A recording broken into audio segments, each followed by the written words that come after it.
welcome back to this YouTube devotion series based on my book called Seasons, Thriving in All of Life's Seasons.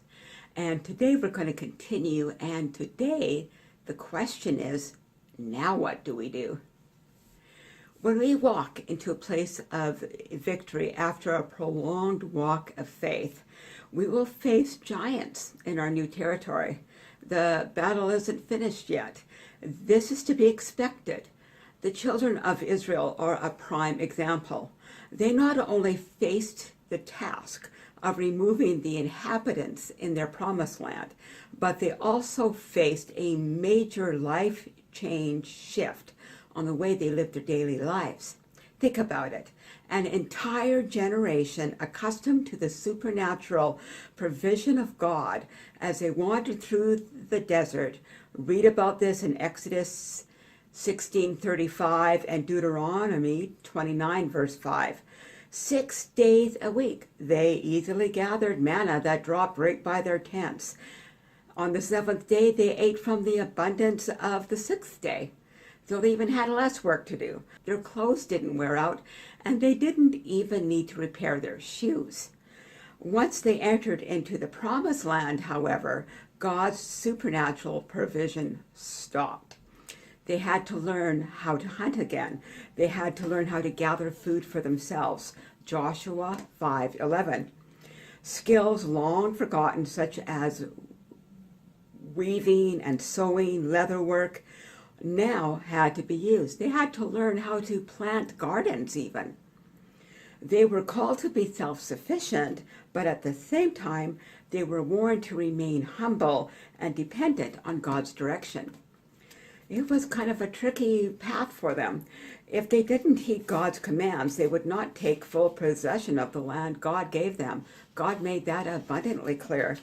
If they didn't learn to grow their own food, however, they would die of starvation. They needed to co-labor with their Creator. They needed to learn to take personal responsibility for their lives.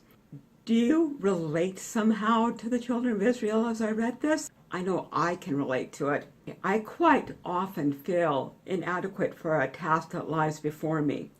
But I don't lose heart, because if I keep my eyes on Him, I know He'll guide me as I learn the skills needed to conquer the giants in that land.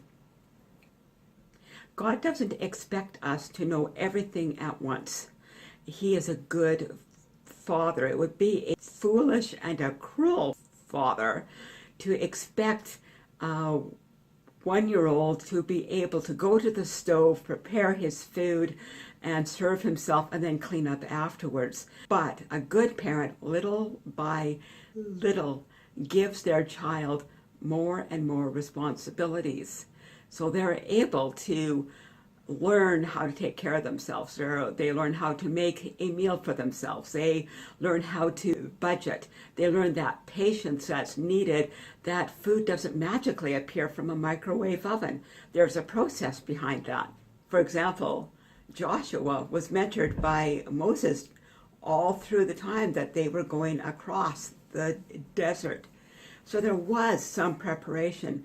But when they crossed the Jordan, that's when, I guess we could say, I know it's an idiom, the rubber hit the road. But God was patient with them, and as they obeyed Him and did everything that He commanded, they saw great success. It was only when they started to move out in self-reliance and not obeying what God had called them to do by moving into presumption, that's when trouble started.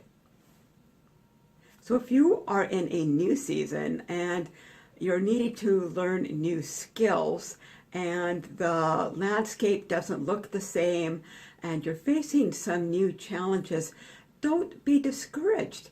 It's okay. God's got this, and He is going to work with you and give you the skills that you need to conquer the land that you've just walked into.